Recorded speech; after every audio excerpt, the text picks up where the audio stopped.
Welcome to Inside Plug, the podcast where independent creators and entrepreneurs connect and inspire. I'm your host, Devon Jones, a military veteran turned filmmaker. I found my spark in the military, and now I'm here to help you find yours. Inside Plug is a platform for your voice, stories to be shared, and ideas to flourish. Let's dive in and plug into creativity and entrepreneurship together.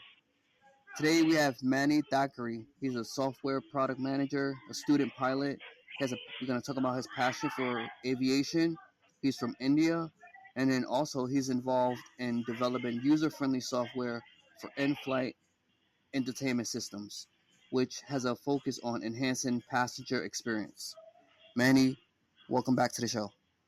Thank you for having me on.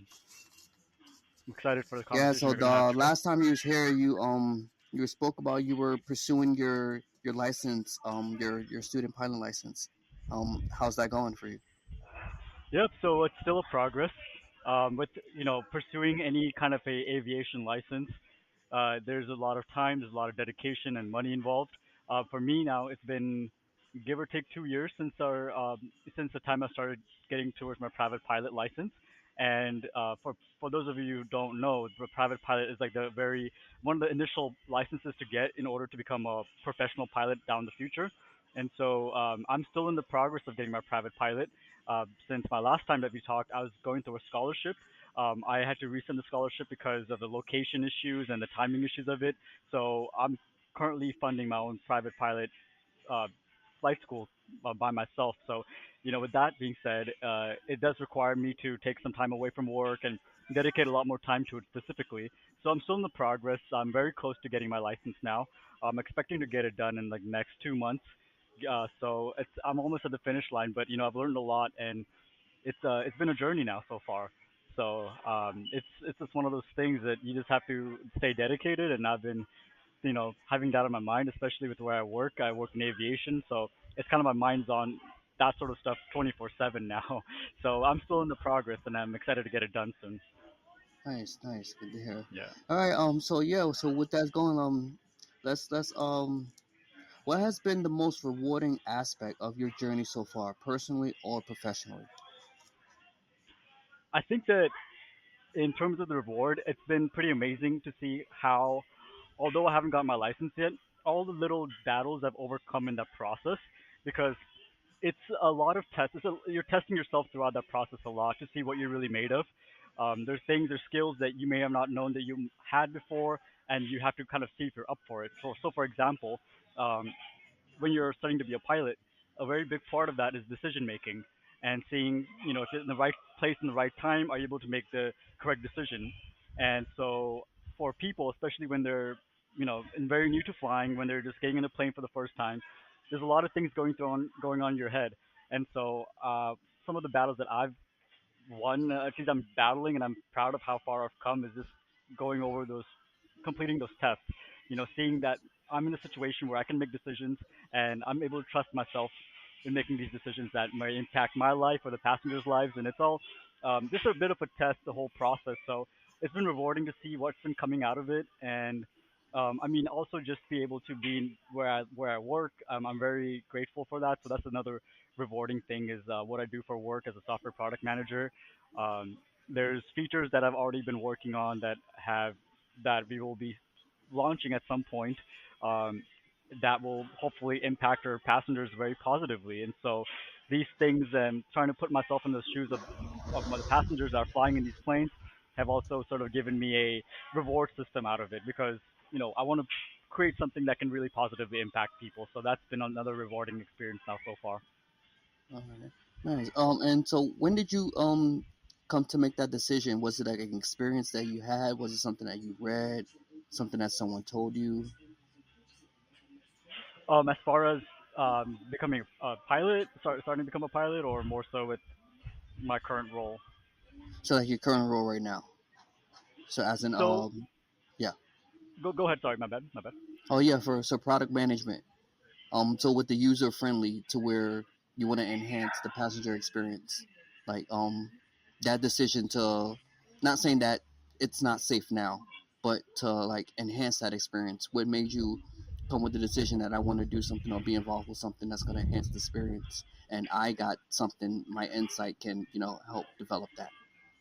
Yeah, so a little bit of background with the product management world. It's something which I initially had no experience in. I came from marketing, and so with marketing, I always sort of knew I wanted to reach out to understand why people bought certain things or why they interacted with certain things, and that was sort of my mindset going to my previous job, my previous industry, and so product management complements that very well because get to be on another higher level of the management world. So marketing would be somewhere down here where you're kind of going along with the strategy of the product and you're going along with describing what your strategy is to your customers. But with Mm, product management, you have some say as to the development of that strategy. You can actually have some control and some leadership over that. And so I think that um, built like going off that, you have to think about how passengers are going to use that experience because as my job, it is to be very keen in tune with what the passengers want. So, with a company, our company, we build in-flight entertainment systems that passengers will use. So when they're on a flight, the screen that's in front of them, where they watch movies, where they watch television shows, all these things, we have passengers that use that a millions per year, and so they really like to get experience that's very similar to on ground, what they use on their phones, what they use on what they watch on their TV. But when you're on a flight, it just becomes more complicated because you have connectivity, you have all these other layers of complications there, which doesn't make it a clear way to give people the same experience. And so when you go on flights, people just want to feel like they're at home, and that's one of the things I really like to try to bring. Think of features that will really provide people the entertainment that they're looking for and that comfort that they're looking for. And I think this, what brought me to do it is mostly my keen interest in not only as a someone who's interested in aviation, but someone who also wants to kind of propel that industry forward and becoming more passenger friendly. But not only with passengers of like able-bodied people, but we're also talking about people who have accessibility issues, people who can't regularly enjoy the same kind of experience as normal or like as people who have the same sort of normal set experience would. We're trying to make it so that it's accessible for everybody. And with that being said, we have to really put a spotlight on the people that use this platform every day, their customers. And so it comes sort of with that mindset of what can we really give our customers that can really make them happy in flight. nice, nice, nice, interesting. Hmm. So there's some planes that have like the interior. They have like I don't know if it's like a sofa, but it's look more is more like home has like that home feel. Then you're not just like on a plane like a I don't say like a bed like a lounge type area where you kind of Hmm. can like lay back a lot of extra room. It's just like those would you say like that's something that is can be like user friendly to where like people can feel like comfortable on the flight or like just more of the technology as in like connecting to like Wi-Fi and be able to do like the things that they're doing like on ground. Sure. So that's another layer of it. So we always have that base level of comfort that people want in terms of how the seat feels, the layout of how much space that they have, how much leg room that they have. So those sort of things are always people are willing to pay a little bit of extra money for. And we've seen this trend with a lot of airlines that have now opened up they had before you had like economy, business class, first class, and now you have Mm-hmm. premium economy and all these little kind of ways that airlines are trying to give a little extra to their passengers. In terms of comfort that I'm talking about, it's more pertaining to the technology aspect of it. So it's like, how can we really try to mimic that experience that they have at home with Wi-Fi not being as stable? So our company that I work at, Safran, we really do a good job of really giving the airlines that we work with all the media that they need. That way, if there was to be any connectivity issues, that media will still stay on that screen. And that's just through the technology that we've invested in. And so that essentially is the way that a lot of the aviation industry is moving towards. You're trying to really push a lot of technological advances in terms of higher speed connectivity, in terms of how maybe finding ways to integrate apps that people would already watch on their phones, whether it's Netflix or whether it's a news application that people have subscription for. We're trying to really mimic that same experience in that in-flight entertainment system. So really propelling that technology forward. Mm, interesting. All right. So, what are some books or resources would you recommend to our audience that's getting into your field, whether it's aviation, which is product software? Yep. So when it comes to aviation, there's a lot of great books, but I think with aviation is more to do with just the books of the FAA A will tell you to read. These are like the training books. These are the knowledge books. And if you were to get interested in that industry, you'll come across that there's many books that you should read. That are expected for you to read, actually not just should but expected for you, because those are things that you just shouldn't be familiar with as a student pilot and such. But in terms of software management, there's a um, author. His name is Marty Calgary, and I'm maybe saying his last name incorrectly, but he's a very well-known figure in the whole product management field. And there's a couple of books from him, and there's if you just type of product management basics, then there's a lot of really great resources out there.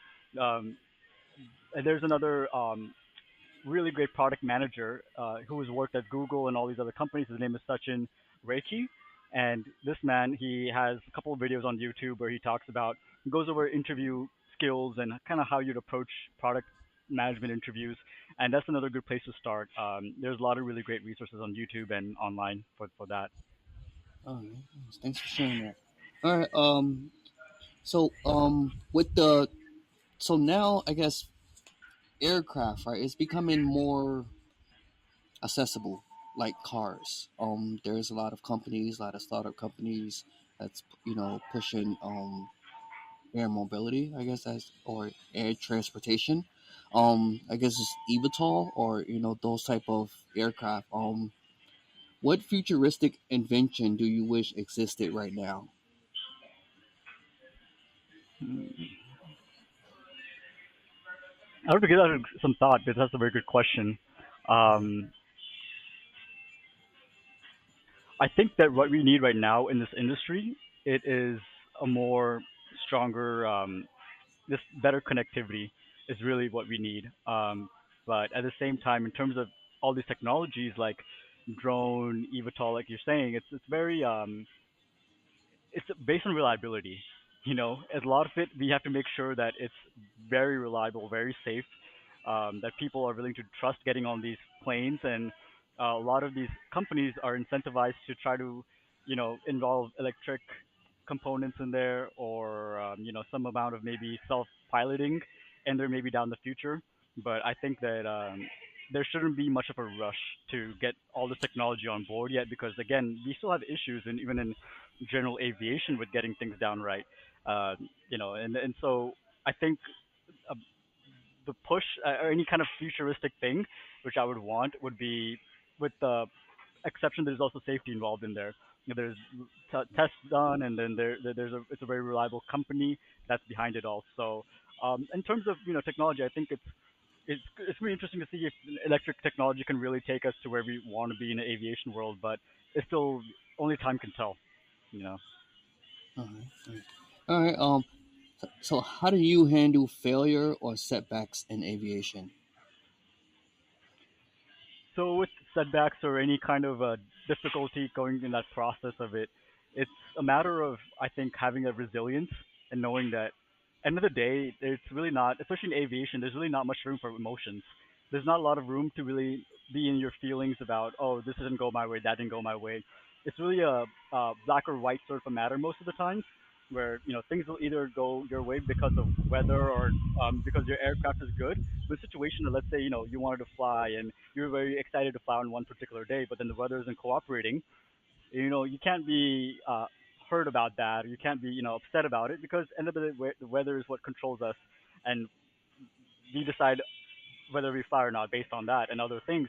And so with resilience and with any setback, it's a matter of, okay, this is what's meant to happen. Let's deal with it, because there's always going to be another day. As long as I'm safe and I'm able to, like to say, there's any bad landing, it's fine as long as you can walk out of it. There's no, as long as you're alive, you're okay. And so that's a matter of having that resilience, and it's not the end of the world. Like, as long as you're able to have your body intact, you're okay. That's kind of the way to get about it, I think. All right. Oh, Hmm. how can people find out more about you and follow you along your journey? Yeah, so my Instagram username handle is mtakray, mthackeray, 927, or she's just 27, my bad. And that's my Instagram, and my LinkedIn is Mani Takray, and that's Mani, my last name T as in Tom, Hackeray. You can follow me on either of those. All right. Anything you want to share with the audience before we close out for today? I'm glad to be back, and I can hope that next time we talk, I have my license and I can share a bit more about that advancement to the next license and that kind of journey because it's a pretty long journey, like I said before, and you're always finding things about yourself along the way. So I'm excited to hopefully come back with that experience on my hands. Yeah, definitely. We love to have you Hmm. back. That'll be perfect. Act three. Monty got his license and he's ready to take flight. Yes, that would be awesome. Yeah. All right, Awesome. thank you for coming back on the show. We appreciate it. Once again, everyone, Monty Thackeray. All right. Thanks for tuning in to the Inside Plug. We hope you enjoyed today's episode and found it inspiring. Every journey begins with a single step, and every creator has a story worth sharing. If you love what you heard, don't forget to subscribe, rate, and leave a review at insideplug.com. Your feedback helps us bring you more content. Until next time, keep creating. Devon Jones signing off. Stay inspired. Monty, thank you again. Thank you, Devon.